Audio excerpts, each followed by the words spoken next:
100 days 100 scheme சீரீஸில் நாள் 31 திட்டம் 31. இன்றைக்கி நம்ம பார்க்க போகிற திட்டம் என்ன அப்படின்னா, ஒரு கிராமம் ஒரு பயிர் திட்டம், one village one crop scheme.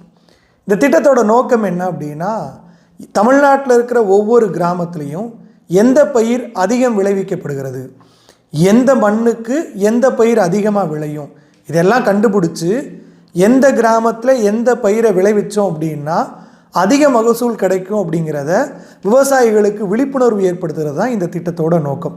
இதன்படி 15-20% விவசாயிகளோட வருமானத்தை அதிகப்படுத்துறது இந்த திட்டத்தோட நோக்கம்னு சொல்கிறாங்க. இதில் ஒரு பக்கத்தில் விளைவிப்பாங்கள்ல, அவங்க எல்லாத்தையும் ஒட்டுக்காக சேர்த்து 5-10 ஏக்கர் அதிகம் விளைவிக்கக்கூடிய பயிரை ஒருங்கிணைந்து விளைவிக்கவும் வழிவகை செய்யப்படுகிறது. இந்த திட்டம் 15,280 வருவாய் கிராமங்களில் செயல்படுத்தப்படுகிறது. இது February 20, 2024 பட்ஜெட் அப்போ அறிவிக்கப்பட்டு August 30, 2024 அன்னைக்கு தமிழ்நாட்டில் நடைமுறைக்கு வந்தது. நன்றி.